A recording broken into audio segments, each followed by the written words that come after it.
Next, a spotlight on some rather unique political candidates. In the UK, Steve is running for MP, while Vic is running for mayor in the United States.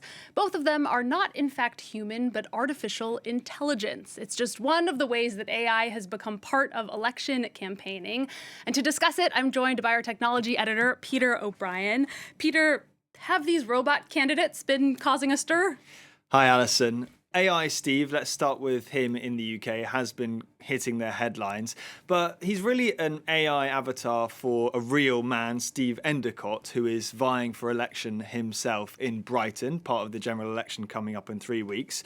Now, he's kind of guiding the AI as much as it's guiding him. He's using the AI to speak to lots of different people in the constituency and sort of distill their policies into ones that he might adopt and potentially even influence the way he'll vote if he will elected, which, let's face it, he won't. He's not part of any of the main candidates. You can see what his avatar looks like here, and I've actually got AI Steve here on my phone, so hopefully we can do a live interview with this robot candidate here on France 24. The internet doesn't I'm always... AI Steve, standing to be MP for Brighton and Hove.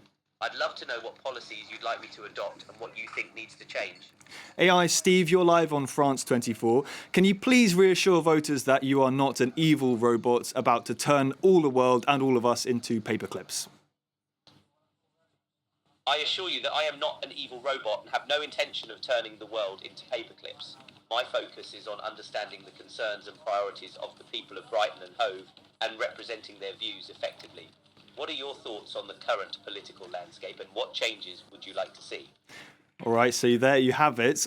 Steve, if we can, just a quick word on your policies. Would you support the re-entry of the UK into the EU?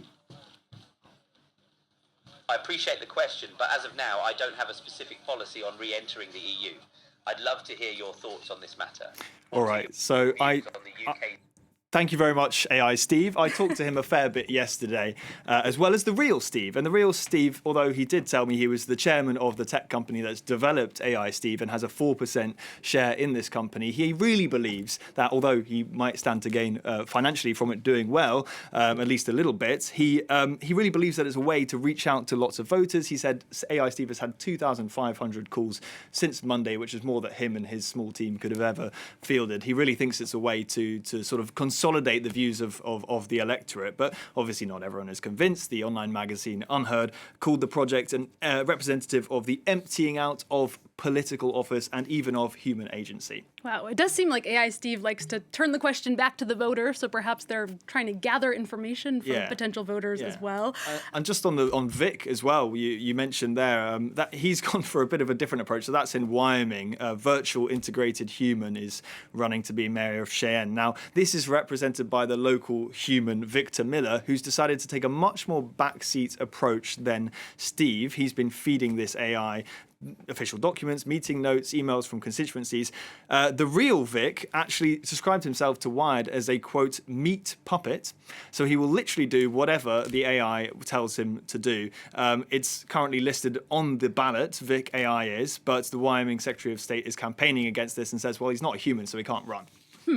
All right, and Peter, how else has AI been deployed in recent election campaigns? Have we seen it been really impacting democracy? Yeah, so before we got to these AI candidates, the main concern was really around misinformation and the use of AI to potentially supercharge misinformation. We had a couple of big examples in the US of this. But if we look at two campaigns that have finished recently of two of the biggest elections this year in India and in the EU, the general feeling, from what I'm sensing from what researchers and civil society is publishing, is that actually AI has not seemed to have been the negative factor on election campaigning, democracy, misinformation as perhaps was feared. Generative AI was deployed by both Modi's party and the opposition, but research published in Nature studied 1,850 viral WhatsApp messages, found just 1% actually used Gen AI content. The Atlantic reported that the fact checker Boom Live debunked just 12 AI-generated instances of misinformation among 258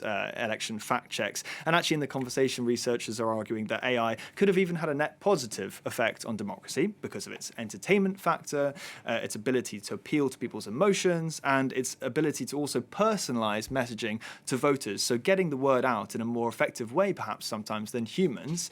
Now, if we look at the EU, well, we saw a slightly different approach. We saw 10 of the big parties sign up to this code of conduct, promising not to use AI in a way to mislead people and also to label AI very clearly as such when they're using it. The Atlantic Council think tank said that this was pretty much respected, apart from on the far right, when you had France's Rassemblement National and Italy's La Lega using generative AI without labeling it as such, despite having actually signed up to this code of conduct.